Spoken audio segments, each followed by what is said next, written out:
Sabar. Anda takut. Enggak, stop. Anda takut. Ya, Anda takut. Enggak. Saya enggak pernah takut. Makanya sabar. Penyembah roh. Biar Anda tahu bahwa Yesus dan biar saya nggak takut sama penyembah roh-roh, paham? Nggak usah terlalu sombong, Bang. Tadi kami diskusi bagus di sini. Di sini kita diskusi baik. Di sini kita diskusi baik, Bang. Nggak ada masalah takut ataupun tidak. Belanda datang pun saya nggak takut, apalagi cuman pengikut kayak Anda. Iya, maksudnya diskusi yang inilah saya sama Bang Zuma. Maksudnya izin dulu lah, gitu loh. Saya walaupun apa ya? Gini aja, kalau Anda berani temuin saya di Jakarta. Kalau lu laki-laki itu aja. Langsung ketemu gua aja, oke? Kalau lu berani. Lanjut. Enggak. Silakan dinaikkan. Kalau Anda mau diskusi dengan baik, saya layani. Tapi jangan Anda mengatakan kemudian bawa-bawa Nabi saya bodoh gitu ya. Tidak bisa membaca gitu. Saya bisa uji Anda bisa baca atau tidak. Kan gitu. Ya, adalah lebih baik Nabi saya tidak bisa membaca daripada Tuhan. Udahlah ya, jadinya hina nantinya. Udahlah, silakan Anda naik ke atas sini, kita berdiskusi. Anda mengatakan logika Kristen dan logika Islam itu tidak sama. Anda tidak ngerti apa itu logika. Anda tidak ngerti apa itu logika. Itu bahayanya itu di situ. Ya, silakan. Saya berbicara kepada Anda berbicara juga selayaknya orang yang punya intelektual. Jadi santai aja, nggak usah emosi, nggak usah ketakutan sama saya, tidak usah nervous kalau berhadapan dengan Bang Zuma. Santai aja, relax. Ya. Sorry Bang Zuma, boleh tanya nggak ke dia ini? Siapa namanya? Namanya siapa ini? Saya nggak kelihatan. Mikael. Mikael. Ya, Mikael, kamu Kristen atau apa ini agamanya? Ditanya itu agamanya apa? Gak usah grogi, santai aja, santai. Mikael. Saya tahu kamu itu fitness selama 6 tahun untuk bicara dengan saya. Gak usah, santai aja, apa? Relax. Karena saya tidak akan pernah bisa kau takut-takuti gitu loh. Gak bisa kau takut-takuti saya. Kamu agama apa, Mikael? Waalaikumsalam. Malam. Sebentar dulu, Frans. Oke, siap. Layani dulu yang satu ini, yang sok jagoan nih. Santai aja Bang Mikael. Ayo ditanya agamanya apa? Mikael, kamu agama apa?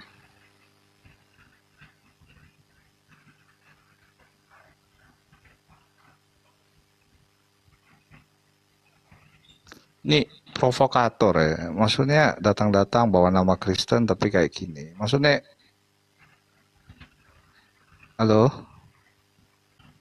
Ditanya udah kayaknya udah ampun, gak mau bicara, banyak mak turunin aja gitu. Iya. Ini provokator itu. Hujan lagi di sini. Lanjut Bang Andi, silakan Bang Krislam. Dinda ngomong enak-enak kok. Aduh. Sudah gak waras tuh orang. Ya, Bang Zuma. Jadi kalau tadi kan berbicara tentang keturunan ya. Nah, itu yang maksud saya itu kalau pandangan Bang Zuma tadi terkait keturunan itu kalau dihadapkan posisi seperti saya itu masih berbicara tentang posisi Bang Zuma seperti saat ini gitu. Maksudnya tidak mudah untuk tiba-tiba seperti itu sih. Nah, tapi gini, kalau Bang Zuma tadi bilang firman yang Bang Zuma imani itu menggunakan logika dan bisa mudah dipahami. Sedangkan berbicara penciptaan manusia pertama itu Adam kan di surga ya. Nah, itu cukup sulit untuk dipahami kalau dia bisa tiba-tiba langsung turun ke bumi. Dan berbicara juga Tuhan itu menciptakan langit dan bumi itu kan agak sulit untuk terima secara logika, akal. Sampai saat ini pun manusia itu mencoba untuk mencari pengetahuan kan soal galaksi ini sejauh mana, tapi kan nggak sanggup gitu. Karena begitu besar kan, begitu mahalnya kuasanya dunia Tuhan itu. Sedangkan kita kan terbatas. Jadi sehingga kita ingin mengetahui tentang Tuhan itu nggak bisa secara utuh gitu. Nah, tapi kalau Bang Zuma menyampaikan tadi soal Tuhan Yesus itu, ya itu mungkin lain cerita ya. Nanti bahasnya pasti larinya kan nanti ke Tritunggal kan nantinya. Tapi kalau di sini saya mau bahas di tahap awal dulu gitu, yang dimana itu tentang keturunan maupun kitab yang Bang Zuma bilang kan lebih mudah dipahami, tetapi ada ayat-ayat yang memang menjelaskan yang sangat sulit dipahami gitu. Menurut pandangan saya sih gitu sih Bang Zuma. Iya, baik. Jadi kalau di Islam Bang, Al-Quranul Karim menjelaskan A'udzubillahi minasyaitonirrajim, sanurihim ayatina fil afaqa wa fi anfusihim hatta yatabayyana lahum annahul haqqa. Awalam yakfir bi rabbika annahu ala kulli shay'in syahid. Aku akan memperlihatkan kepada mereka tanda-tanda kebesaranku di segenap penjuru alam semesta dan pada diri mereka sendiri. Sehingga jelaslah bagi mereka bahwa Al-Quran itu adalah benar. Itu kata Allah. Sanurihim ayatina fil afaqa wa fi anfusihim. Aku Tuhan memperlihatkan kepada mereka tanda-tanda keberadaanku, kebesaranku di segenap penjuru. Nah, kalau ini saya katakan Islam itu masuk akal ya ini. Jadi Allah kemudian memperlihatkan kepada manusia kebesarannya, kemahakuasaannya. Contoh, tubuh kita ini, siapa yang menyusun lidah, bibir, pita suara sampai mengeluarkan gelombang, gelombang berupa irama, ketukan-ketukan not, sehingga kuping mendeteksi gelombang itu datang dengan suara misalnya aku, kamu, dan seterusnya. Itu siapa yang mengatur? Siapa yang membuat itu? Kita? Bukan. Lalu kemudian ucapan yang ingin kita keluarkan, sebelum kita keluarkan itu ada semacam perintah dari otak. Kok bisa kayak gitu? Siapa yang membuat itu semua? Kita? Bukan. Inilah yang dikatakan oleh Allah, sanurihim ayatina fil afaq. Artinya bahwa orang yang berakal akan mengetahui tentang Allah, tentang Tuhannya itu sempurna. Kita makan, masuk ke dalam tubuh. Asupan nutrisi yang masuk ke dalam tubuh, yang ke rambut dan yang ke kuku itu sama. Begitu juga yang ke hidung, yang ke bibir, yang ke mata, dan yang semuanya. Tetapi kenapa yang bertumbuh hanya rambut, hanya kuku? Kenapa gigi nggak bertumbuh? Kenapa hidung tidak bertumbuh layaknya rambut? Siapa yang membatasi itu semua? Kita? Bukan. Atau mungkin kedua orang tua kita? Bukan juga. Atau negara ini, pemerintah ini yang berikan aturan. Wahai penduduk Indonesia, apabila kalian makan, cukup yang bertumbuh dan bertambah panjang adalah rambut dan kukumu aja ya. Apa ada aturan kayak gitu? Dan meskipun ada aturan, apakah bisa menghentikan itu? Tidak. Kenapa rusuh ini tidak memanjang? Melilit-lilit dalam tubuh kita, dalam perut kita, selayaknya rambut ini yang bisa digunting. Kenapa? Siapa yang mengatur itu semua? Inilah yang Allah katakan, sanurihim ayatina fil afaq wa fi anfusihim hatta yatabayyana lahum annahul haqq. Aku akan memperlihatkan kepada mereka tanda-tanda keberadaan, kebesaranku, kekuasaanku di segenap penjuru. Bagi yang berakal pasti sampai. Tapi yang tidak berakal tidak sampai. Kami yang berakal sampai. Oh iya ya. Kita berbicara ini, yang membentuk suara ini siapa? Kita? Bukan.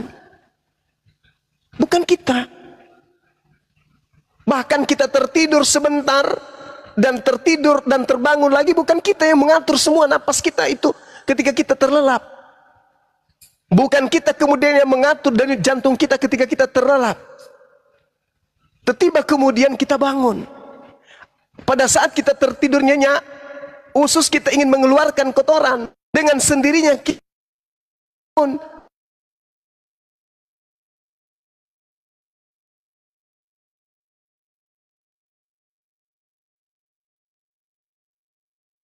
Enggak.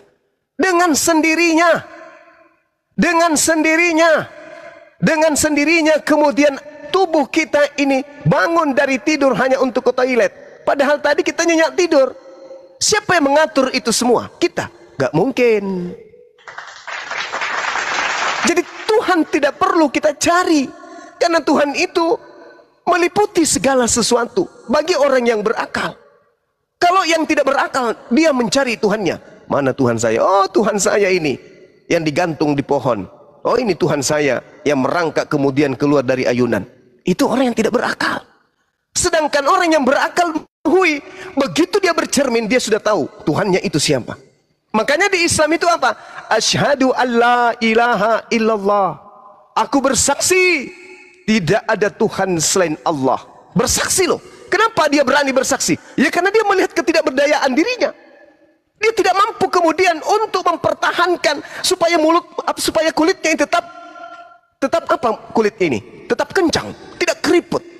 Dia tidak bisa mempertahankan supaya mukanya ini tetap ganteng, tidak menua. Dia tidak bisa mempertahankan kulitnya, rambutnya ini tidak memutih. Tidak sanggup. Padahal itu adalah rambutnya. Padahal itu adalah kulitnya sendiri. Tapi tidak bisa. Berarti ada sesuatu yang mengatur semuanya ini. Itu siapa? Itulah yang kami sebut Tuhan. Kami tidak melihatnya, tapi Tuhan itu melihat kami. Kami tidak mendengarnya, tapi Tuhan itu mendengarkan kami. Maka kami hanya memperbaiki diri. Karena kami diawasin, kami disaksikan. Dia menyaksikan diri kami. Makanya dalam Al-Quran dikatakan, di dalam surah Qaf ayat 16, Allah Subhanahu wa taala menjelaskan dengan sangat terinci di sana. Apakah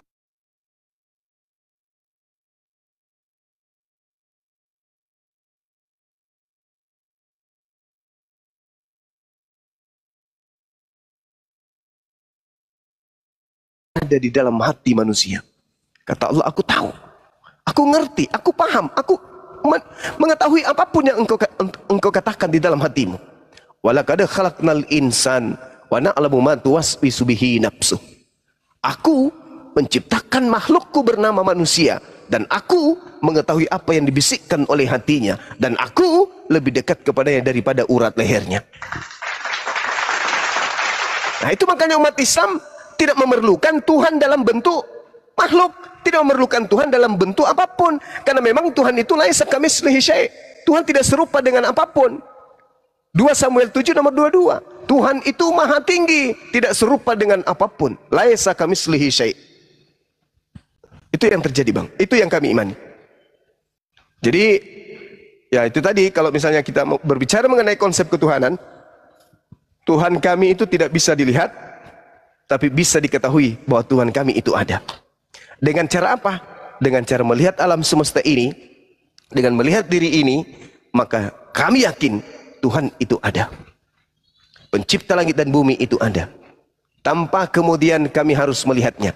Lalu bagaimana cara kami berhubungan dengan Tuhan kami? Dengan cara beribadah, sujud, menyembah kepadanya. Seperti itu, saudara. Silakan mungkin teman-teman Linda Pera Istar, monitor. Dek, Adek, Kores. Ya, Paman. Masuk, pamanku. Iya, sebentar deh, diambil alih dulu sebentar. Aku mau bikin kopi bentar. Bentar, besok baru live lagi, Gurunda tuh. Enggak dong. Enggak, serius. Serius, aku di sini. Iya, siap. Oke. Ya, Krislam. Ya, Gurunda. Silakan deh, silakan. Iya Bang Zuma. Ya, jadi Krislam mau masuk Islam. Kan seperti tadi Bang Zuma sampaikan. Jadi kalau diperhadapkan situasi keadaan mungkin seperti saya itu kan tidak semudah itu Bang, gitu. Banyak faktor. Kenapa? Ya. Takut Ya, dipukul keluarga. enggak, tadi Bang Zuma kan jelaskan banyak faktor lah. Kalau mungkin Bang Zuma bilang faktor yang dijelaskan tadi yang di awal itu kan memang masih ada unsur karena saat inilah istilahnya kan gitu. Menurut pandangan saya sih gitu. Karena kalau memang seperti tadi Bang Zuma bilang juga kan, kalau misalnya keadaan apa ya istilahnya memang seperti saya ini, pasti seluruh dunia akan itu kan berpikir sama seperti Bang Zuma tadi.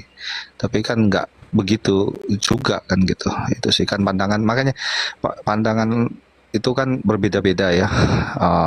Berbicara, makanya kalau di kekristenan itu kan iman itu timbul dari pendengaran. Nah, pendengaran itu adalah firman Tuhan kan. Jadi kalau berbicara firman Tuhan di kita ini kan pasti harus kita berbicara mengimani dulu. Nah, kenapa belum beriman? Kenapa? Kenapa belum beriman? Beriman gimana itu maksudnya? Ya beriman sama iman yang benar lah. Iya, yang mana? Yang Islam. Oh, bukan, bicara tentang kekristenan, maksudnya iman timbul. Itu kan emang di Muslim ada, Bang, seperti itu ayatnya. Tentang berbicara tentang firman Allah. Bukan. Dalam Islam itu yang tadi saya jelasin, iman timbul dari pendengaran itu. Oh, kalau kami itu lebih ke pembagian klasifikasi manusia.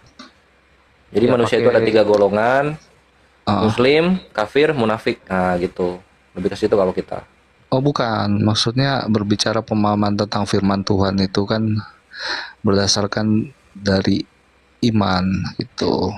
Kita kalau harus mengimani dulu. Kalau tadi Bang Suman jelasin kan dari logika. Abang nggak ngikuti ya tadi pembicaraan? Baru masuk ya ini Abang? Enggak dong. Oh, Baru masuk ini. Baru masuk kok, baru lihat ini. Iya, aku disuruh bertugas, jadi bertugaslah sudah. Ya, memang sering aku dengar orang Kores. Ya, jadi pada intinya ya sudah sangat jelas sih tadi Bang Suma. Cuman kan namanya keadaan yang tadi seperti saya jelasin itu nggak. Cuma Bang, saya mau tanya, kalau menurut Abang sendiri ya, berbicara tentang apa? Saya kan bukan apa ya, karena ada beberapa info ya, istilahnya beberapa firman ya. Jadi firman yang ini menyata ini yang satu. Kalau di Abang sendiri itu Ismail itu dari kan keturunan Nabi Muhammad kan dari Ismail, betul ya Bang ya? Terus? Nah, Ismail itu ibunya siapa Bang namanya di Al-Quran? Kalau boleh tahu. Sayyidah Hajar.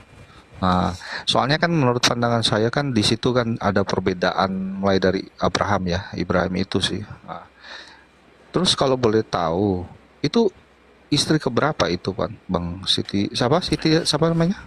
Siti Hajar itu yang kedua. Soalnya kalau itu infonya yang kedua kan di Alkitab Kristen sama gitu. Cuman namanya kayaknya beda itu kayaknya. Enggak Iya, kalau ngikutin dari Sarah misalnya kayak gitu, jatuhnya itu masih prototipe purwarupa gitu. Jadi maksudnya tuh Bagaimana, masih Patreon, masih prototipe purwarupa, di mana kebenaran itu dipercontohkan hanya untuk satu bangsa saja gitu kan, jatuhnya ke sana. Betul Israel. Ya kan? Nah, ketika Islam datang, maka yang prototipe ini sudah disempurnakan dengan agama yang dimana semua manusia bisa mengaplikasikannya. Karena gini, kalau lu mau mengimani dari anak pertama, misalnya Ishak begini dan begitu, lu kalau misalnya kurban harus ke Israel, gitu kan? Ketika lu mau menebus dosa tidak bersalah lu harus ke Israel. Terus kalau misalnya lu mau membenarkan iman lu harus menjadi bangsa Israel gitu. Dan masuk bangsa Israel itu mahal sekali. Jadi apa-apa tuh harus di Israel. Gimana orang yang hidup di Amerika, di Australia, di Indonesia harus ke Israel mulu gitu loh. Nah ini kan nggak bisa diterapkan kecuali hanya satu bangsa saja. Nah, Islam datang membuat semua bangsa bisa mengimani Tuhan yang benar ini, gitu. Iya, Bang. Jadi kalau di situ memang kan mulai dari kontroversinya ini kan keturunan itu kan mulai dari, kalau saya menurut pandangan saya, nggak tahu yang lain ya, teman Kristen maupun Muslim. Kalau menurut pandangan saya mulai dari Abraham itu. Cuma ada beberapa pertanyaan saya di Komal Muslim, saya tanya agak sulit membahas itu, sehingga maksudnya apa yang agak sulit dari situ. Jadi gini, masa ada yang sulit dibahas sama Islam sih? jadi gini. Saya nggak lihat tadi Alda ngobrolin mana surga yang waras, mengawini bidadari atau mengawini Tuhannya sendiri. Emosi satu room di sana. Itu nggak sulit, Bre. Jadi gini, Bang. Saya misalnya pernah tanya itu tentang anak dari Siti ya, berarti si Ismail kan. Nah, dengan anaknya istri pertama itu kan Sarah ya, betul ya? Ya, Nah, Ishak. itu Ishak, ya Ishak. Itu yang dipersembahkan itu sama Abraham atau Ibrahim itu siapa itu dia? Ini Ismail. Baik Ya, dari sudut Ismail. Islam maupun dari kitab suci Yahudi. Nah, kalau menurut Kristen kita sendiri itu adalah Isa gitu loh. Nah, di Ya, sini walaupun maksain kita hargai. Terus nggak masalah sih. Cuman secara ini perbedaan ini kan kadang ya kita kan namanya mencari kebenaran kan nggak salah kan kita bertanya gitu loh, maksudnya kan saling Ya, betul. bertanya. Nah itu sering saya tanyakan ke teman-teman gitu loh. Maksudnya kenapa Abraham ini lebih memilih anak istri kedua yang kalau di Muslim loh ya, anak istri kedua yang dipersembahkan, bukan anak pertama gitu. Padahal jelas-jelas kan ya karena apa ya? gini, Bre, ketika Tuhan memerintahkan, lu nggak bisa nunggu gitu. Nah, ketika posisi diperintahkan Tuhan untuk menyembelih anaknya yang tunggal kan gitu, itu Ishak belum lahir. Posisinya kan gitu. Dalam Al-Quran juga kronologisnya begitu. Perintah itu datang sebelum kabar gembira kedua. Apa itu gembira kedua? Kelahiran Nabi Ishak gitu loh. Jadi gimana disuruh nyembelih Ishak tapi Ishaknya belum lahir, itu gimana caranya?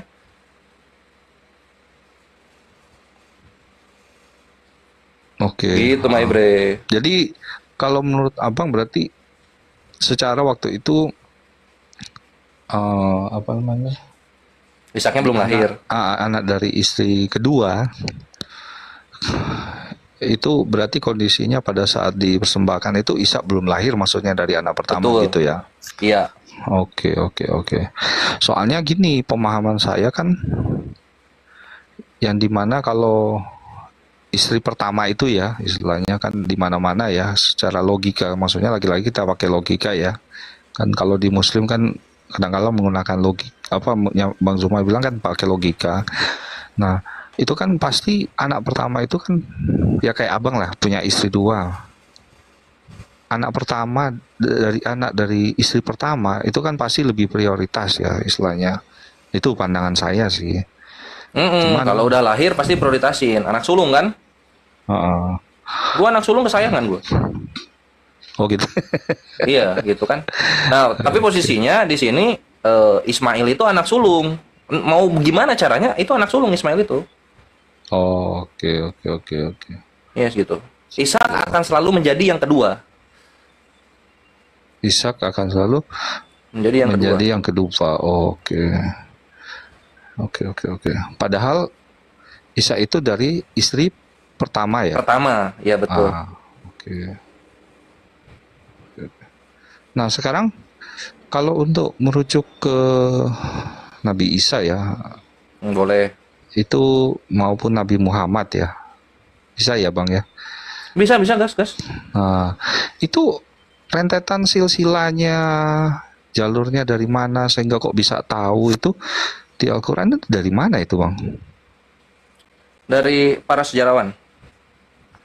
Maksudnya sejarawan gimana ya? Maksudnya kita kan berpatokan dari kitab yang Abang imani kan, maksudnya nggak kata si A, si B kan maksudnya. Gini, posisinya gini. Ini pakai logika ya.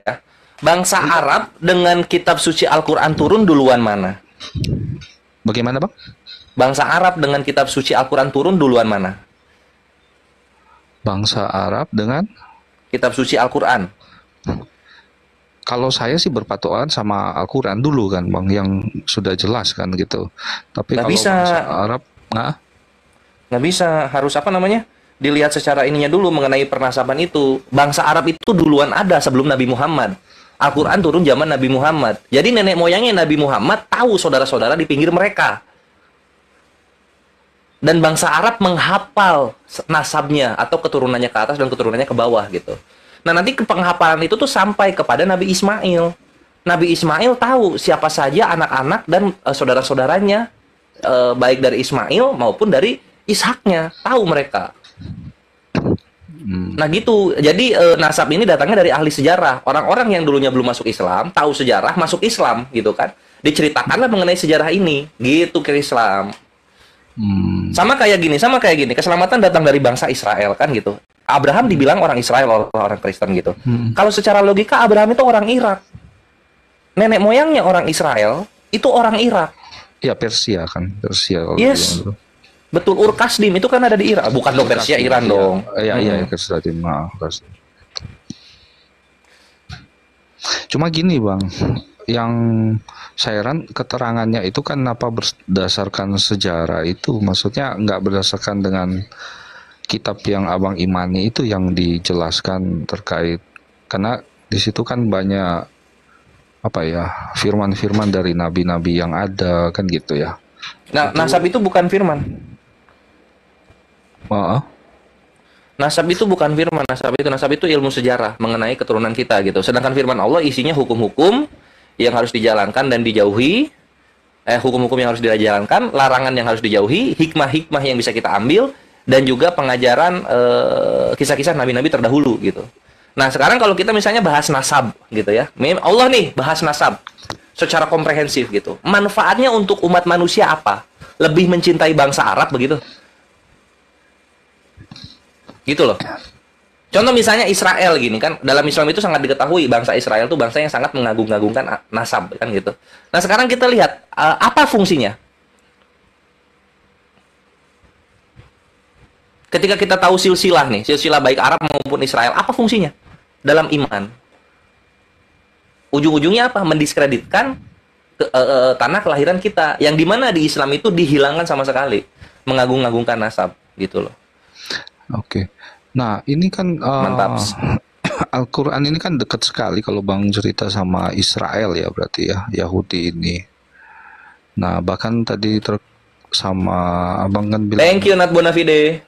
Semoga manfaat argumen Kores untuk Alda Victory. Silakan. Iya, sama apa namanya istri ini melalui kitab Yahudi ya. Berarti sebenarnya kitab Taurat itu kitab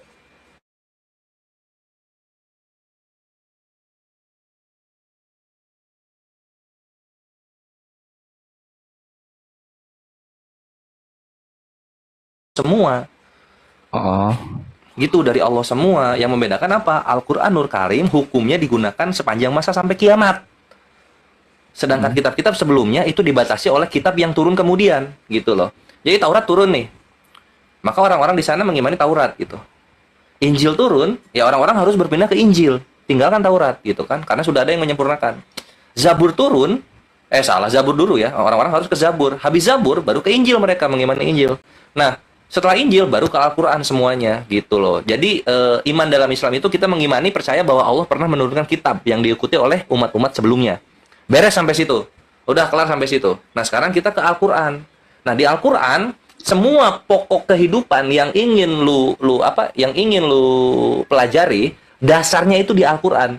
Bagaimana lu berbakti kepada orang tua, bagaimana lu menjadi pemimpin, bagaimana lu menghadapi musibah, bagaimana lu menjadi suami, itu dasarnya di Al-Quran semuanya.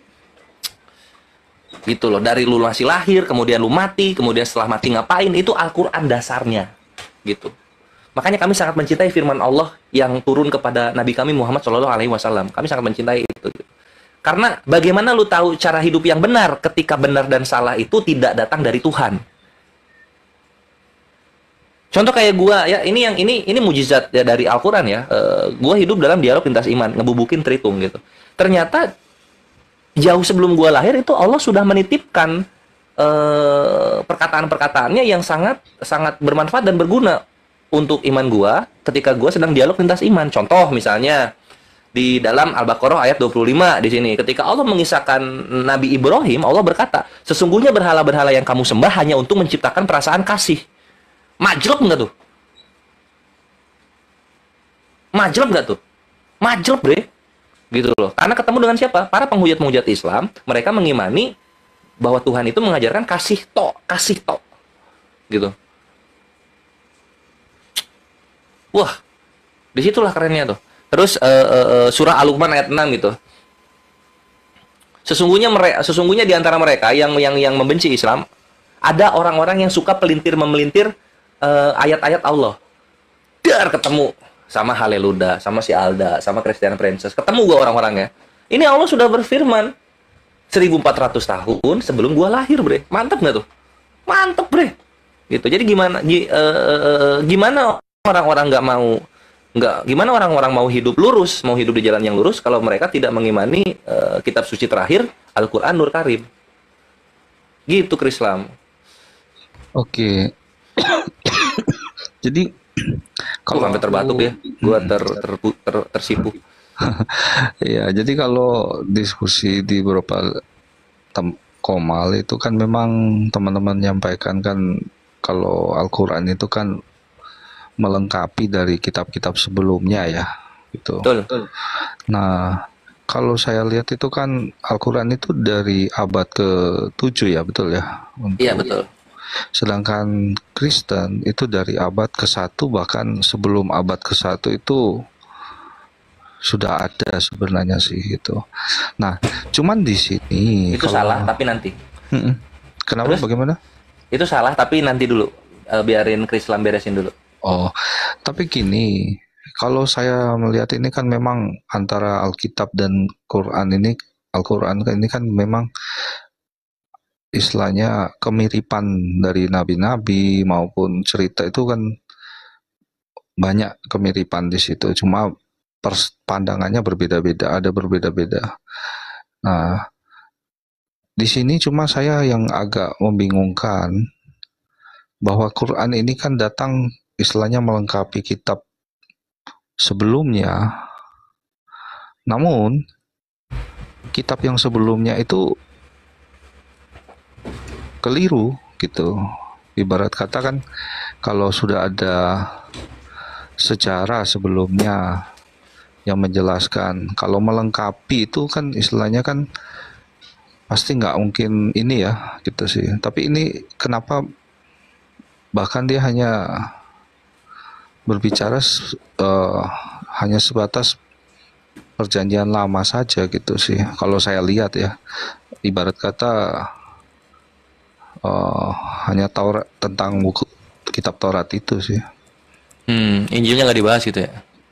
Iya, karena memang beberapa diskusi sebelumnya itu Injil itu ya itu sih ada teman-teman Muslim itu belum bisa menjelaskan mana Injil yang benar itu sih.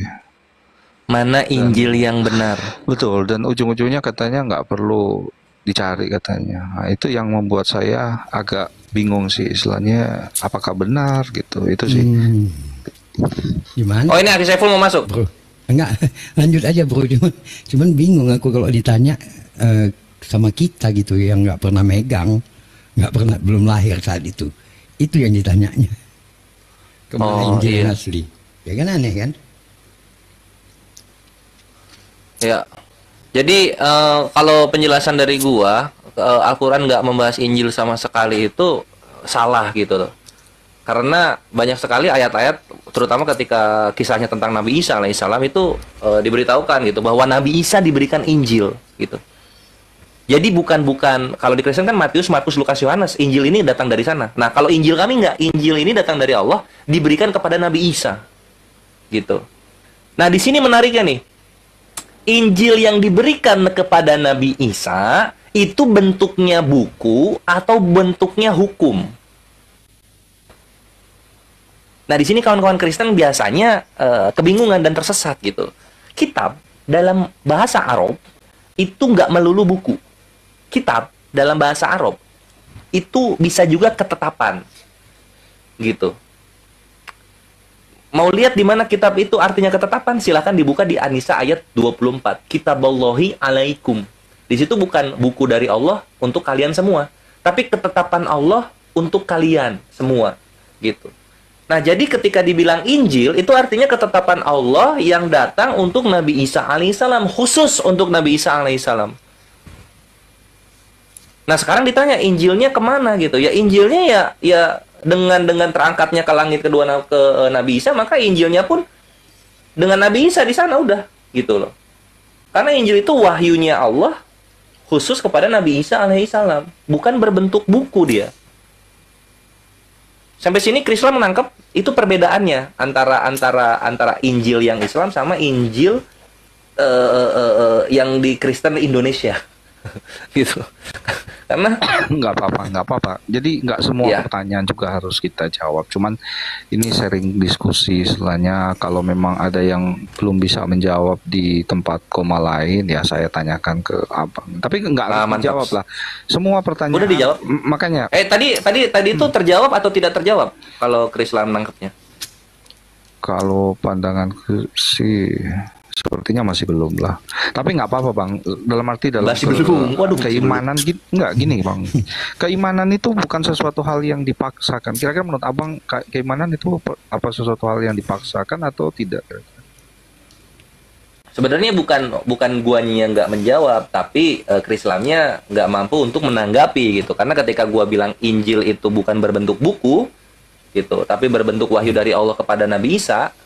Nah di situ Krislam ngeblank, sebagaimana Kristen-Kristen yang lainnya. Maksudnya menurut abang, istilahnya iman itu apakah sesuatu hal yang perlu dipaksakan atau tidak kira-kira? Iman itu sesuatu yang perlu dipaksakan atau tidak gitu. Tergantung kita nanyanya ke siapa. Kalau kepada orang lain ya nggak peduli amat gitu kan. Tapi kalau kita berbicara tentang orang-orang yang kita sayangi, Abang, iya ya, itulah menurut gua tergantung. Yang ditanya ini siapa? Anak gua, istri gua gitu loh. Atau orang lain yang tidak ada hubungannya hidupnya sama gua. Gitu. Karena buat gua pribadi, ini nyambung sama iman dalam Islam gitu. Kenapa? Karena iman dalam Islam ini menjelaskan bagaimana kehidupan di dunia dan kehidupan di akhirat ya gitu. Sekarang gini posisinya. Dalam Islam, di surga itu melanjutkan hubungan semua manusia di dunia. Contoh misalnya lu punya istri di dunia gitu. Nah, terus kemudian lu berdua meninggal. Nanti dibangkitkan, kalau lu berdua masuk surga, maka dua-duanya ini masih suami istri, bre. Gitu.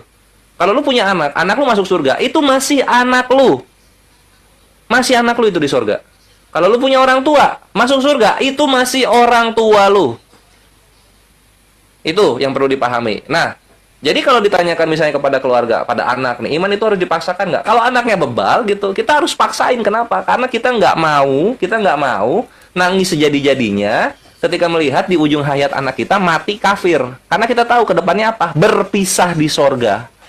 Sorry bang, maksudnya secara general, bukan secara pendapat, tapi maksudnya bukan keluarga, secara general pada umumnya. Oh, jangan keluarga ya. Oke. Kalau jangan keluarga ya jangan dipaksain. Kayak aku, ya, pastilah, ini nggak masuk akal toh bang.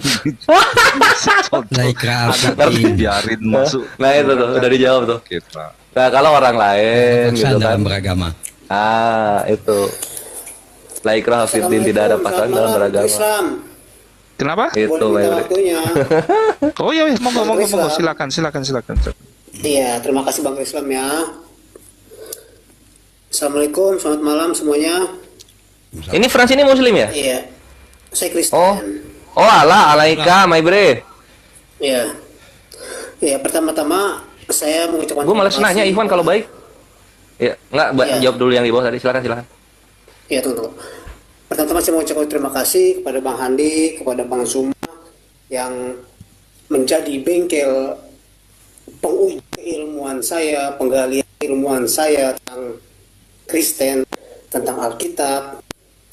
Itu dimulai sejak tahun 2010 sampai sekarang, walaupun saya itu pemahaman saya itu akan itu beberapa pengalaman Putus suaranya. lalu Putus nggak enak ya didengar. Kecil lagi pak. mentok lagi, berubah arah lagi, dan seterusnya. Nah, lalu sampailah saya kepada pengertian, pemahaman, keimanan saya, bahwa saya harus memulai dari 1 pasal 1. Itulah permulaan kekristenan saya, di mana Allah dalam Alkitab saya, ini bukan kepada suatu pribadi, atau sosok, atau apalagi wujud, bukan, tetapi saja itu kata saja ya, lain Allah yang esa atau roh Allah dan lain sebagainya. Itu hanya kata Allah saja. Nah, itu hanya kepada firman, tidak lebih tidak kurang. Hanya firman. Itulah pengertian Allah dalam Alkitab. Nah, korelasinya dengan Allah dalam Al-Quran itu kan saya Lu harus tanggung jawab ini, Res. Tanggung jawab lu. Iya. Oh, yang disebut Bang Handi loh, yang tanggung jawab gua. Dia tadi terima kasih sama Bang Andi, Bang Andi. Iya. Ya. Lalu korelasinya dengan Allah dalam Al-Quran itu sebenarnya belajar di orang Muslim, baik Bang Hadi, Bang Zuma maupun Islam-Islam yang lain, itu bahwa apabila kalian substansi dari itu dari alif lam lam ha, maka saya akan ke al-ilah. Begitupun sebaliknya, kalau kalian mengambil dari kata dari al-ilah, saya pun akan dari alif lam lam ha. Gitu, selesai, beres. Itu mengenai kata Allah ya. Saya sampai di situ sudah selesai. Lalu yang kedua saya mau nanggapin tentang nanti akan ada pertanyaan, tapi nanti. Lalu saya ingin menanggapi tentang praistar yang mengenai kata Injil di Alkitab itu berbeda dengan di Al-Quran. Sebenarnya pemahamannya sama. Itu kan dari kata bahasa Arab, iya. Saya akui dari bahasa Arab, Ingil. Artinya baik. Kalau bahasa Yunani, Angelos. Baik. Angelos malaikat Eugalion. Atau Injil yang kepada Isa atau kepada Yesus itu sama dengan Injil. Nah, itu beda. Karena Injil yang kepada Isa atau Yohanes itu kabar baiknya dari Allah, dari Tuhan, dari Bapa. Nah, sedangkan Mantap. yang saya pakai itu kabar baiknya dari Yohanes, Markus. Nah, itu beda dengan Injil Yohanes, beda dengan Injil Yesus atau Injil Isa. Itu beda. Mantap. Tapi pengertiannya sama, kabar baik. Pengertiannya sama, kabar baik. Saya kabar baik dari Yohanes, Yohanes kabar baik dari Yesus, Yesus kabar baik dari Allah. Itulah pengertian Injil atau Ingil atau Angelos. Nah, itu yang kedua. Nah, pertanyaan untuk Bang Praistar nih, Bang Kores, satu pertanyaan, satu aja. Ya. Karena saya seringkali tuh kalau kalian berspekulasi tentang Allah dalam Al-Quran, itu saya lebih kepada sang pencipta umat Buddha dan Hindu. Pertanyaan itu, kesana deh. apakah Allah dalam Al-Quran adalah sang pencipta umat Hindu? Sungai gitu. Ini putus-putus, weh. Truk gitu-gitu, Apakah Allah sang Maha Pencipta itu apa? Sing diomongin. Maksud saya, apakah dalam Al-Quran itu adalah sang pencipta yang sesungguhnya, yaitu sang pencipta agama Hindu dan Buddha. Sang Sang Pencipta. pencipta gitu. Bukan seperti yang ditulis dalam Alkitab gitu. Ya, jawabannya Allah Azza wa Jalla ini menciptakan segalanya. Segalanya yang ada di dunia ini Allah yang menciptakan. Ini datang dari kehendak Allah. Gitu. Semuanya dari Allah gitu. Kalau Itu jawabannya. kalau di Alkitab saya itu sebenarnya lebih kepada penciptaan secara firman. Jadi kata kasarnya itu menceritakan gitu. Menceritakan. Ya, menceritakan belum kan kayak gini, Allah berfirman nih dalam Al-Qur'an. Kasarnya. Gitu, iya. Gini. Allah berfirman dalam Al-Qur'an, boleh jadi dia hanya ingin menciptakan satu agama saja untuk kamu. Dan jika Allah menghendaki, dia menjadikan kamu satu umat saja, tetapi dia menyesatkan siapa yang dia kehendaki dan memberikan petunjuk kepada siapa yang dia kehendaki. Tetapi kamu pasti akan ditanya tentang apa yang telah kamu kerjakan gitu. Jadi orang-orang yang ada di dunia ini memilih agama-agama yang lain, mereka itu tersesat. Ke dalam Islam ya, dalam proses Islam tersesat gitu. Karena apa? Karena Allah sudah memberikan petunjuk dan juga larangan. Kenapa nggak diambil petunjuk? Itu di surah An-Nahl ayat 93. Surah An-Nahl ayat 93. Surah apa? An-Nahl ayat 93. An-Nahl. Ya. An-Nahl ya? Iya. Oke, terima kasih. Sama-sama. Ayat 93. Itu Allah udah jawab gitu. Jadi memang Allah menciptakan segalanya untuk apa jadinya ketika ada petunjuk dan tersesat? Apa maksudnya? Ini untuk ujian gitu. Kalau lu memang orang yang beriman, kalau lu memang benar-benar ingin menyembah Allah saja, buktikan. Gitu loh, buktikan. Keluarlah dari kesesatan, ikutilah petunjuk yang ada gitu. Kenapa? Karena kalau lu memilih untuk tersesat, maka Allah akan membiarkan lu dalam kesesatan. Gitu, dan akan ada setan-setan yang Allah biarkan untuk membuat lu tenang di dalam kesesatan tersebut. Tapi ketika lu mempunyai kehendak bebas, ingin mencari kebenaran, lu jalan hijrah lu. Kalau dalam Islam hijrah disebutnya ya.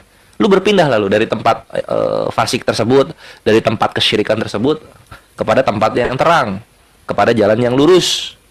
Yang ada dikatakan oleh Nabi Isa dalam surah Az-Zukhruf ayat 64. Innallaha huwa rabbi wa rabbukum fa'buduh, hadza siratum mustaqim. Sungguh Allah adalah Tuhanku dan Tuhanmu, sembahlah Dia. Ini adalah jalan yang lurus. Gitu, my bre. Buktikan kalau lu itu layak untuk mendapatkan kasih sayang Allah. Mantep banget Kores. Ayo singa. Yes. Oke, terima kasih. Iya ya. Jangan singa, Ring. Naga. Sebenarnya. Ya gimana? Iya, ya oke, terima kasih. Kalau lebih kepada tempat yang tepat gitu, cocok. Ya sebenarnya saya lebih cocok di sini karena kan Yesus itu kan, kalau saya tahu Yesus itu menebus. Itu sebenarnya yang ditebus itu bukan orang-orang kami zaman sekarang ini, bukan, tapi orang-orang pada zaman itu yang mengalami kebangkitan pertama. Orang-orang pada zaman Yesus. Itu yang ditebusnya oleh Yesus. Lalu saya sebagai yang hidup manusia zaman sekarang ini, itu saya tuh lebih kepada para murid. Jadi saya harus, kalau mau melalui Yesus, saya harus melalui para murid dulu. Karena Petrus sebagai tonggak murid, pemimpin murid, sang murid, itu dia kan sudah dijanjikan sama Yesus. Petrus, kepadamu akan kuberikan kunci kerajaan sorga. Jadi saya harus melalui Petrus, melalui Paulus. Itulah yang saya lakukan sekarang, dan keimanan saya itu, saya pernah ditegur oleh seseorang. Itu dia manusia juga, tapi dia berjiwa malaikat. Dia bilang sama saya, up to you, katanya. Artinya terserah kamu, katanya. Jadi dalam hal ini saya tahu maksud dia. Saya tahu maksud dia bahwa saya disuruh memilih jalan mana yang akan kamu ikuti, dengan kami atau dengan kaum Nasrani yang lebih kepada Yesus, atau bahkan saya pindah ke agama Islam. Karena saya pernah mau, saya dulu waktu di Jakarta, lu harus mencari terus. Saya mau pindah ke agama Islam, tapi syukur puji Tuhan ditolak. Astagfirullah. Nggak apa-apa, nanti diulang lagi aja, usahakan gitu. Karena lu harus membuktikan lu layak untuk mendapatkan kasih sayang Allah. Posisinya sekarang begini. Betul. Lu mengikuti Petrus. Makhluk dikasih kalau mengikuti jalan Alkitabnya, jalan agamanya masing-masing. Waduh, buset. Berarti Tuhan menciptakan semua agama, bener dong? Benar. Ya ini. Wah, kalau gitu ya cari aja yang agama paling ringan gitu kan? Ya udah dapet ya bang. Iya gitu. Bukan soal paling ringan.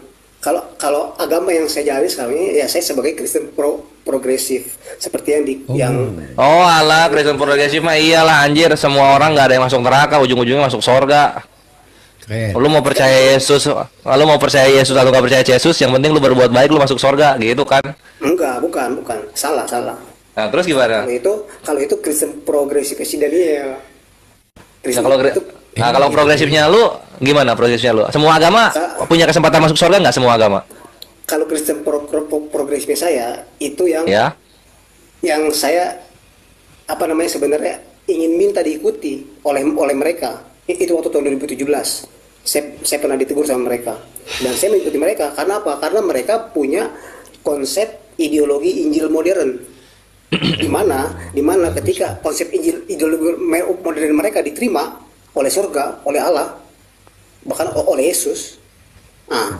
Itu ya, jadi semua agama yang tidak menyembah Yesus ini ada kesempatan masuk surga nggak di imannya Frans yang sekarang ini? Ya, kalau soal agama, Yesus mengatakan bahwa orang yang melakukan hukum Taurat pun akan masuk surga juga. Jadi kesimpulannya kesimpulannya semua agama masuk surga, tapi siapa Wah, kan udah bener lo. Ini kalau nggak progresif Ikhwan, di Amerika ini memang berkembang pesat. Jadi sedang ada, ini tunggu ya Frans ya, tunggu dulu. Ini gue ngasih tahu ke yang bawah supaya mereka mengerti. Di Amerika terutama ya, Amerika sekarang ini sedang ada perdebatan antar denom. Nah, denom yang mencuat ini bukan Kristen Katolik Protestan, enggak. Tapi Kristen progresif sama Kristen konservatif gitu. Nah, Kristen progresif itu menyatakan semua orang itu layak masuk surga walaupun nggak percaya Yesus. Di situ ditentang habis-habisan sama Kristen konservatif. Kayak gitu. Karena yang penting gitu dalam Kristen progresif itu yang penting lu berbuat baik kepada sesama gitu, tidak jahat, udah lu masuk surga aman. Gitu mereka. Konservatif itu ya kayak Protestan, Katolik kayak gitu loh ya. Keselamatan itu hanya datang dari Yesus. Berantemnya kenceng. Gitu. Sebenarnya kalau mau jujur, Katolik itu udah pasti Kristen progresif, bro. Enggak, ini konservatif lah. Tapi yang Extra ecclesiam nulla salus. Katolik Tidak ada keselamatan di luar Katolik. Sejatinya Katolik itu sebenarnya Kristen progresif karena kami mengikuti jalan para rasul. Itulah Kristen progresif. Lah, rasul-rasulnya aja bilang begini itu. Apa apostolos ya? Jangan rasul ya. Apostolosnya aja bilang gini, jikalau ada yang mengikuti Injil yang selain ini, maka mereka bukan dari golongan kami. Nah, gitu. Apostolos bilang gitu tuh. Meskipun malaikat yang membawa. Iya, meskipun malaikat yang membawa. Gimana sih lo? Oh iya. Jadi iya, saya bisa menangkap apa yang ada yang di Amerika yang Anda katakan itu sebenarnya lebih kepada lebih baik kalau kalian berdebat sama saya Kristen apa tadi konservatif daripada nanti kamu ketemu Islam ujung-ujungnya kalau kalian bertahan kalian akan disembelih, dibantai, dimusnahkan. Itu. Iya. Jadi emang kenapa kalau dimusnahkan? Ya karena mereka bertahan. Enggak, maksud gua gini loh. Kan langsung ke kerajaan sorga kan? Enggak. Itu kan ya? Saya sudah bilang konsep ideologi Injil modernnya Kristen progresif itu kalau diterima diterima oleh Allah, oleh Yesus, oleh surga, nah itu kami yang akan menjadi pemimpin di Firdaus. Nah makanya pemimpin di Firdaus. Jangan pakai gini makanya gitu. Iman itu di Islam itu pasti aja gitu, nggak pakai kalau. Lu kalau. Kalau iya, kalau enggak. Ya, sejujurnya mengenai kepastian kalian juga sebenarnya tidak ada kepastian sih. Ini masih kampanye, Pak. Masih kampanye, Bro. Islam nggak ada kepastian gimana? Nih. Apa? Belum pasti siapa yang menang ini, Bro. Masih kampanye. Islam nggak pasti masuk surga Islam. Bukan nggak pasti masuk surga. Terus apa dong? Lo mau ngomong apa ini sebenarnya? Modal apa yang kalian pakai untuk mencapai surga itu, untuk berkuasa, untuk memimpin di surga itu, gitu. Ya modal iman lah. Kalau masalah iman, semua agama punya iman, bro, punya kebaikan. Nah imannya benar nggak kayak gitu loh? Hah? Imannya benar nggak? Semua baik, hanya kan bagaimana sang pemimpinnya itu membawanya gitu. Gembala masing-masing lah minimal di daerahnya masing-masing lah. Gembalanya itu bagaimana membawanya gitu. Bagaimana korelasi gembala itu dengan kami sang pemimpin gembala. Utama. Kami manusia semua. Sang pemimpin utama dalam Islam, sang pemimpin utama dalam Kristen gitu.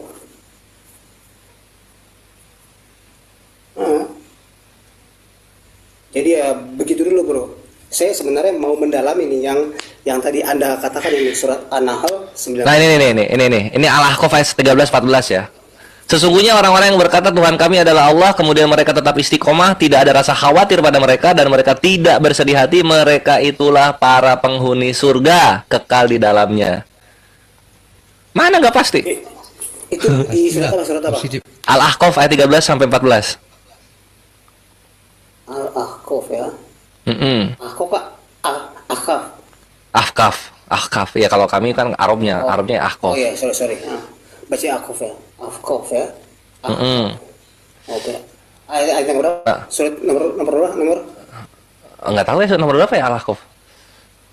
Oh, itu suratnya hanya surat Al-Ahqaf saja. Oke. Al-Ahqaf aja gitu. Iya. Kita tuh apa nama suratnya bukan nomornya. Kalau kita Islam tuh. Iya. Ayatnya 13-14. Nanti di Al-Baqarah ayat 25 juga. Dan sampaikanlah kabar gembira, bukan Injil ya, Basyiron di sini. kepada orang-orang yang beriman dan berbuat kebaikan, bahwa untuk mereka surga-surga yang mengalir di bawah sungai-sungai gitu. Tuh. Jadi kami modal iman dan berbuat kebajikan masuk surga. Jaminan lagi. Jaminan gitu. Gitu. Nanti kalau mau ditanya mana buktinya orang Islam sudah di surga, surah Ali Imran ayat 169 gitu. Jangan kamu bilang orang-orang yang gugur di jalan Allah mereka mati. Sesungguhnya mereka hidup di sisi Tuhan dan mendapatkan rizki. Tuh. Di sisi Tuhan. Sisi Tuhan tuh apa sih? Surga. Oke, saudara, karena saya besok mau kerja, saya mau istirahat, nanti kapan kita ketemu ya. Iya. Siap, semoga hidayah Allah sampai kepadamu, friends. Iya, siap. Terima kasih. Sama-sama. Semuanya, assalamualaikum ya. Oh ya, waalaikum juga, my bre. Selamat melanjutkan aktivitas. Dikasih dalil langsung setuju. Gue suka yang kayak gitu. Oh, ada ya dalilnya ya. Oh, alhamdulillah, mantap. Sip. Di mana dalilnya? Sini. Langsung dia catat. Gitu. Ini Bang, Gitu. yang tadi nanya apa Bang Krislam ya, yang tadi nanya Injil asli ya. Injil Ya. benar ya. Itu sama. Ya, Aki Saiful gantian ya. Aduh, aku capek nih dari jam 1 siang tadi. Lanjut.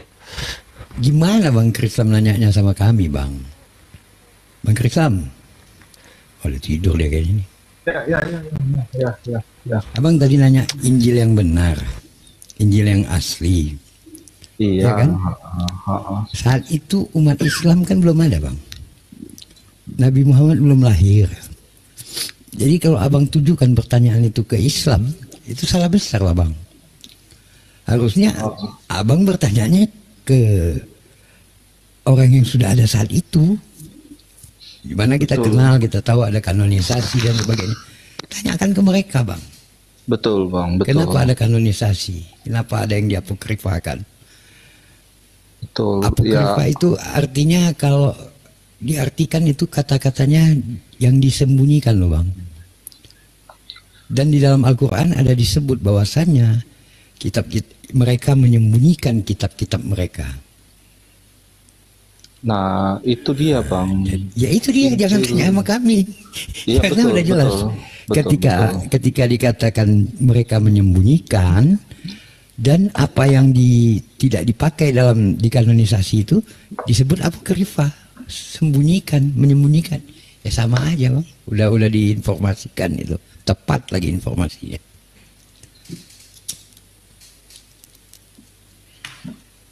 Ya, betul Bang. Jadi Injil itu memang sebagai tanda Bang sebenarnya buat Kristen itu, dan itu memang pastinya istilahnya sulit terbantahkan maupun Apa yang sulit terbantahkan Bang? yang ada Injil di kekristenan maksudnya itu dalam arti apa ya, sulit terbantahkan itu maksudnya karena yang dibawa oleh Nabi Isa itu sih, seperti Bang siapa tadi, Bang Kores ya. Iya, yang dibawa oleh Nabi Isa itu tidak pernah mengajarkan adanya Tuhan-Tuhan lain Bang. Tidak pernah mengajarkan adanya kumpulan Tuhan-Tuhan dijadikan satu, nggak pernah ada pengajaran seperti itu. Karena setiap nabi itu pengajarannya adalah sama dan berkesinambungan Bang.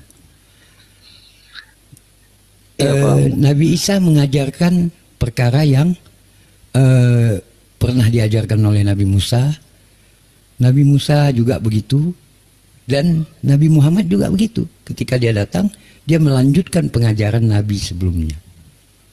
Nah justru itu tadi itu kan Abang bilang nggak diajarkan seperti itu. Nah makanya saya tanya sih. Tapi Abang bilang kan memang nggak perlu, harusnya nggak ditanyakan ke seperti Abang ini. Betul memang, karena apa Al-Quran atau Muslim itu kan di abad ke-7 baru.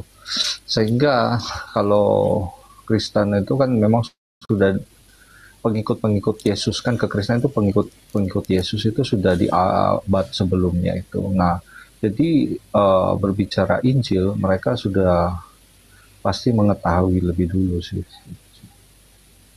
Ya, bagi murid-muridnya mereka tahu, pasti tahu bang. Sehingga Karena mereka yang murid-muridnya selalu itu bersama. kan dari sejarah seperti beberapa murid-murid ada yang disalib terbalik, ada yang dimasukkan penggorengan, ada yang di India, ada yang di Turki, ada yang di Afrika. Jadi banyak saksi lah terkait Injil itu. Ya kalau untuk seperti abang ini, memang Al-Quran itu kan di abad-abad berikutnya, sehingga memang mereka pasti Ya, belum tapi mengetahui. Al-Quran datang itu sebagai pembeda, sebagai pelurus yang meluruskan apa yang telah dibengkokkan, bang. Ketika Al-Quran datang sebagai kitab terakhir, maka sudah pasti kita harus mengikuti update yang terakhir, bang. Hari ini tidak ada yang mampu menciptakan kitab lagi, bang. Kalaupun disuruh ciptakan, tidak ada yang mampu, tidak ada keluarannya sampai dengan hari ini. Yang terupdate itu masihlah Al-Quran. Sebenarnya bang, kalau berbicara itu kita nggak punya hak Gimana nggak punya? sebagai prerogatif, maksudnya satu Oke. hak yang Abang absolut lah. ada temukan satu kitab selain Al-Quran dari mulai sekian 1400 tahun yang lalu. Oh, itu sampai haknya dengan hari Tuhan. ini. Maksudnya Iya, hari haknya ini Tuhan, abang ada Bang. temukan. Kalau Ada untuk temukan. saat ini sih menurut pandangan aku sendiri belum, Iya, tapi ada temukan menurut nggak? belum, kalau Nggak ada, pandangan Bang. aku sih belum. Karena Tapi kitab itu kitab terakhir, bang. pandangan Itu orang paling lain update. kita nggak tahu, maksudnya itu sih bang. Jadi Ini kan bukan pandangan, bang. Ini bukan pandangan, tapi ini adalah sesuatu yang ditetapkan oleh Allah. Tidak Iya. ada kitab dan tidak ada nabi yang akan lagi. Iya, Jadi tapi kan sudah close. pandangan manusia kan dari Saya sampaikan dari sisi Islam. dari sisi Islamnya maksudnya. Tapi kalau dari sisi pandangan agama lain atau mungkin orang ateis, itu saya rasa beda pandangan sih, Ya gitu sudah loh pasti maksudnya. beda lah, bang. Tapi yang gitu ini yang saya maksudnya. sampaikan klaim daripada Allah menurut agama Islam. Betul. Dan Soalnya kalau ternyata klaim itu berbicara benar sampai dengan hari ini. berbicara seperti itu kita harus general bang, karena itu kalau kita ngambil dari sisi satu itu bukan apa ya istilah itu sih Hari maksudnya. ini ada nggak abang temukan? Oh, kalau dari aku nggak ada. Nggak Tapi ada, maksudnya kan? Ya, dari artinya ateis benar atau klaim apa itu. kan belum tentu bang, maksudnya gitu. Lah, udah pasti beda lah, bang. Mm-mm. Keimanannya beda ya udah pasti beda. Tapi yang Keimanannya jelas kan sampai mereka dengan hari beda. ini itu terbukti. Betul. Dan kami Cuman meyakini gini bang, itu. yang herannya saya tadi bang Kors bilang Injil itu kan dibawa sama Isa ya ke surga ya, betul ya bang ya? Yang dimaksud Bang Kores itu karena Allah menurunkan Injil kepada Nabi Isa, artinya hukum dan ketetapan itu ada yang ketahui itu Nabi Isa gitu. Iya, dibawa ke Nah, surga kalau kan dengan- karena dia Ya naik ke bukan dalam surga. bentuk buku, bukan dalam bentuk buku. Oh, tapi nggak tahu, dalam dia bentuk- nggak bilang sih tadi memang. Iya, tidak dalam bentuk buku, tapi dalam bentuk karena diwahyukan kepada dia, artinya dia yang tahu apa itu. Betul. Jadi Bang Kores juga menjawab seperti itu karena Nabi Isa itu masih hidup gitu. Nah, kalau tadi Nabi Isa udah meninggal juga nggak dia bilang gitu. Betul. Nah, oleh karena itu Bang, maksudku Nabi Isa ini kan apa ya, yang kami percaya sebagai Tuhan Yesus, yang kita imani sebelum adanya Al-Quran, itu yang dimunculkan yaitu tentang penyalipan itu yang dimaksudkan Injil itu Bang. Penyalipan yang dimaksudkan Injil. Matius, Markus, Lukas itu berbicara tentang penyalipan itu Bang, Injil itu. Sementara disitulah titik perpisahan kita, gitu kan? Titik perpisahannya di situ. Di umat Islam tidak meyakini penyalipan itu dilakukan kepada kepada Nabi Isa. Orang yang disalibkan itu adalah orang yang diserupakan. Nah, kalau Jadi- menurut Abang, Jadi itu nggak bukanlah Injil. nggak bukan itu diakui Injil. Injilnya yang Jadi tentang gini, Bang, penyalipan itu. ketika kami mengimani bahwasanya Injil itu diturunkan oleh Allah kepada Nabi Isa, maka kami mempercayai masih ada kata-kata di dalam Bible yang Anda bilang Injil itu, masih ada 1, 2, 3, 4, 5 mungkin perkataan-perkataan yang memang diucapkan oleh Nabi Isa. Ataupun masih ada perkataan-perkataan yang asli yang merupakan firman daripada Allah. Jadi kami tidak boleh menolak sepenuhnya dan tidak boleh menerima sepenuhnya, Bang.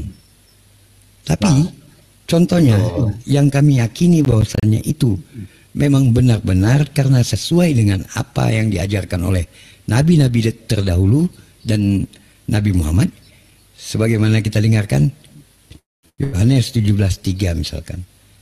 Inilah hidup yang kekal itu, yaitu mengenal Engkau satu-satunya Tuhan, dan aku adalah utusan. Nah, hal ini sesuai, cocok dengan apa.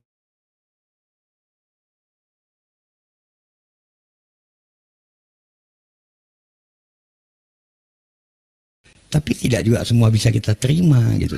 Betul. Karena Kalau tidak itu ada setuju kitab, sih aku, tidak ada Bang. kitab yang dijaga oleh Allah sebagaimana Allah menjaga Al-Quran.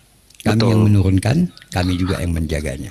Kalau itu setuju, aku sangat setuju. Karena ya itu pernah aku bicara di koma lain. Yang namanya kitab ya, secara general itu ditulis oleh manusia. Itu dipastikan 100% ditulis oleh manusia. Tetapi di zaman terdahulu itu diwahyukan oleh para nabi. Dan ditulis oleh para nabi, namun diterjemahkan maupun ditulis kembali itu oleh manusia. Nah, akhirnya muncullah yang seperti abang bilang tadi, bisa dikatakan 100%, bisa dikatakan tidak. Namun kalau abang bilang tidak bisa dinyatakan, ya memang gini bang. Jadi di zaman dulu itu kan perang.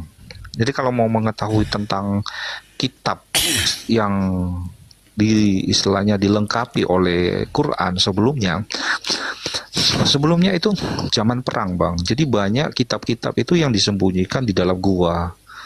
Nah, jadi banyak permasalahan di situ. Nah, bayangin di dalam perang, ya contoh kayak Palestina gitu, apa yang mau diselamatkan? Sulit bang, sangat sulit. Jadi pasti ada yang ketinggalan. Pasti Maka kita itu, mengakui. Maka Nah, itu. namun gini bang, yang bikin kontroversi adalah penulis-penulisnya ini bang, gitu loh. Penulis-penulisnya dari zaman ke zaman. Nah, contoh misalnya kayak kasus apa ya, kemarin saya tentang Bali itu, tahu ya bang ya, tentang kitab diterjemahkan ke Bali. Nah, jadi hal-hal seperti itu namanya penerjemah maupun secara penulis, jangankan itu, kami aja sebagai Alkitab kami ini dalam bahasa Indonesia, kita mengakui diterjemahkan dari Inggris ke Indonesia itu banyak kendala, banyak yang ada ini, karena nyatanya bahasa Indonesia ini terus terang bukan lemah, tapi penjelasannya itu terlalu agak rumit dibandingkan bahasa Inggris. Kita harus mengakui itu. Nah, jadi sehingga kita berbicara bahasa itu agak sulit diterjemahkan apalagi oleh manusia. Nah, bukan seorang nabi yang minta dapat wahyuan secara langsung. Nah, tetapi kembali lagi, kalau kita berbicara kitab seperti saudara saya Muslim bahasa Arab, nah, mama saya kan mantan Muslim sebelumnya sebagai dosen, masuk ke Kristen, dia sendiri bilang banyak orang Muslim belum tentu dia memahami, bisa baca ngaji bisa, tapi belum tentu dia mengerti apa yang dia baca. Karena itu faktor bahasa. Nah, jadi sehingga tapi itu gunanya penjagaannya bang. Iya, Makanya betul, kami dilema. yakini, Dilema kami memang. yakini Betul, dilema kalau itu. satu kata pun tidak ada yang berubah dari apa yang disampaikan Allah kepada Rasulullah Kalau kita hingga bicara hari ini. bahasa aslinya memang dilema. Jadi itu kita akui. Namun kembali lagi bang, kalau seperti di saudara saya Muslim, mama saya bilang, kalau misalnya banyak yang nggak paham, itu tuh cukup sulit mereka mengetahui isi-isinya itu. Tidak. Ini Pak Grace dari tadi saya perhatiin ini bicaranya marah kemana sih? Ini tiba-tiba masuk ngagetin aja. Ini gue heran Pak Kris ngalur ngidul kiri kanan mau kemana gitu Pak enak Kris. ngobrol sama ini kok abang. Tapi ngobrolnya mau kemana gitu loh. Ya namanya ngobrol santai ya. Gue banting juga di HP ini. Biasa aja. Ya kalau mau ngobrol silakan. Sampai yang lain aku ikut aja kan namanya. Udah terusin dulu aja, hidung gue mampet. Gue nggak lagi masuk angin. Suruh ngobrol capek dia dari pagi ke pagi. Ya intinya kayak gitulah bang. Makanya aku Ya, sering bilang jadi intinya manusia Bang, itulah. kalau Abang udah tahu bahwasannya kitab suci Al-Quran itu tidak pernah berubah sama sekali, Betul. maka itu sudah bisa menjadi bukti kebesaran Allah, di mana Allah mengatakan kami yang menurunkan, kami juga yang menjaganya. Kalau itu sih soal menjaga, saya rasa manusia sendiri bang. Jadi Astagfirullahaladzim, astagfirullahaladzim, astagfirullahaladzim. enggak karena gini Nggak bang. bisa gitu Bang. Kami Karena- meyakini itu Allah yang menjaga. Oh iya. Walaupun secara turun-menurunnya Al-Quran itu menggunakan tradisi hafalan. Oh iya pasti. Bukan maksudnya soal penerjemah bang. Penerjemah itu buktinya kan sekarang ada yang penerjemah ke bahasa Indonesia juga kan Quran. Dia diterjemahkan. Nah kalau diterjemahkan dalam bahasa Indonesia itu pasti penuh ada sedikit pemahaman yang kurang. Oh iya, sen makanya lah kami gitu. perlu Gitu loh kami perlu ulama untuk menafsirkannya. Kami tidak akan berani menafsirkan ayat-ayat yang perlu ditafsirkan sendiri. Karena dalam penafsiran itu perlu banyak ilmu. Jadi kalau perkara yang untuk penafsiran itu kami memilih butuh tafsir. Tafsir siapa? Tafsir Jalalain, tafsir Qurtubi, tafsir apa? Itu kita pakai untuk melihat tafsirannya gitu. Nah seringkali bang namanya pemahaman saya sih. Seringkali yang namanya tafsiran itu seringkali belum tentu sama kan bang? Sama, kata-kata sama. Hampir rata sama penjelasannya. Bukan Cuman penggunaan bahasanya. pemahamannya. Iya, pemahamannya hampir sama semua, Bang. Cuman pilihan kata dalam bahasanya itu aja yang berbeda-beda. Kalau secara penafsiran tidak ada yang lari dari tafsiran sebenarnya. Perbedaan pun ada, ya masih tidak ada yang maksudnya lari wajar ke sesat atau kemana. Oh iya kita bisa lihat. pastilah sama di Alkitab kita nggak ada lari ke sesat. Cuma maksudnya artinya. Gimana nggak ada bang? Gimana nggak ada bang? Ada sekian ratus ribu denom itu? Gimana? Maksudnya itu adalah dari penafsiran. Penerjemah maksudnya. Jadi dari penerjemah. Penerjemahnya aja pun kesalahan. Di mana ada penggunaan kata Allah itu bang? Gini, Dari maksudnya situ aja kalau udah. itu kan hak dari penerjemah sendiri bang, dari maksud penafsiran. Mana bisa begitu abang? Ya kan saya nggak punya itu di situ. Ya itu sekarang semua nama Tuhan orang diambil, digunakan di situ. Gimana itu bisa hak penterjemah? Gimana ya, itu? ya sama kayak abang istilahnya ulama ya. Kalau ini pasti ada pakar-pakar yang Gak ada, nggak pernah di dalam